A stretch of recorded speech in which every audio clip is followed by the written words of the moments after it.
ìyàwó mi àti ọmọ mi Márùn ó mọ̀ ló mọ̀ kú ní ọjọ́ kan ṣoṣo lẹ́yìn tí wọ́n jẹ ìrẹsì tán. Ọlọ́run là wá ń bẹ̀ wọ́n mọ̀ jájẹ tí ó pa wá o.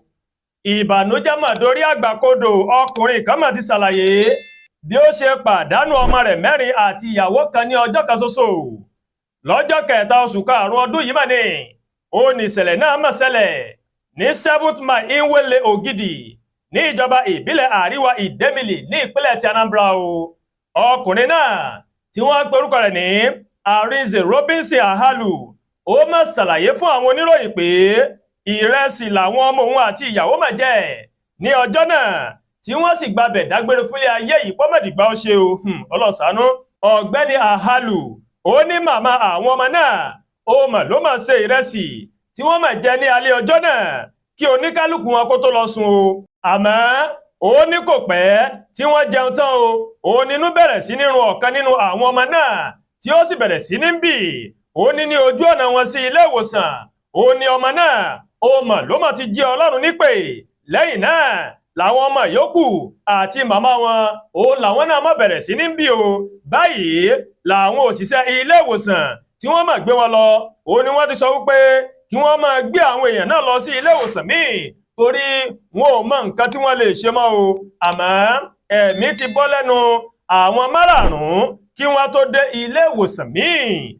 Eléyìí tó dàgbà jùlọ nínú àwọn ọmọ mi ó ní ọdún 17 17 years, ọmọ ọdún 15 15 years ó ní èyí tó tẹ̀lé, nígbàtí ẹlẹ́kẹ̀ẹ́ta jẹ́ ọmọ ọdún 13, ọmọ ọdún 11 ó ní ẹlẹ́kẹrin, nígbàtí àbígbẹ̀yìn tó mà jẹ́ ọmọ ọdún 9. Ọ̀gbẹ́ni Ahalu ó ló ṣàlàyé bẹ̀ fáwọn oníròyìn.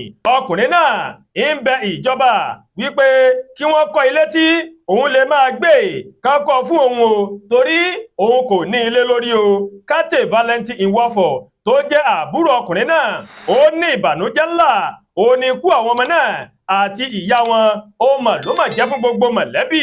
Ọ̀gbẹ́ni Ahalu ó mà tó rọ ìjọba láti ṣe ìrànwọ́ fún òun lórí ọmọ kan ṣoṣo tó mà kù èyí tó ń ṣe ìdánwò wáyẹ́ẹ̀kì lọ́wọ́ o.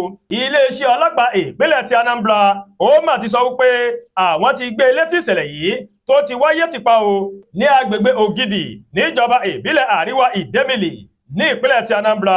Iléeṣẹ́ ọlọ́pàá sọ pé àwọn ọmọ ìyá kan náà 4 mà ló kú o níbi ìṣẹ̀lẹ̀ ọ̀hún. Agbẹnusọ iléeṣẹ́ ọlọ́pàá ìpínlẹ̀ Anambra Ojukwu Ikenga olófìdí ọ̀rọ̀ náà olófìmúlẹ̀ fáwọn oníròyìn.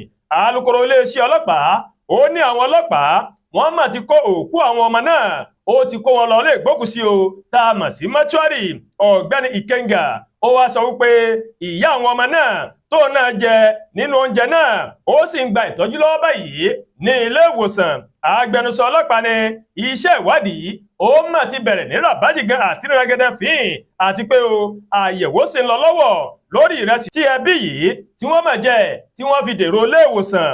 Ó wá fi dá aráàlú lójú pé iléeṣẹ́ ọlọ́pàá yóò tú iṣu dé ìsàlẹ̀ kòkò láti mọ ohun tó ṣokùnfà ikú àwọn ọmọ náà kí Ọlọ́run ọba Elédùmarè ó má jẹ́ ajẹ́ tí ó ràn wá lọ sí ọ̀run àrèmabọ̀.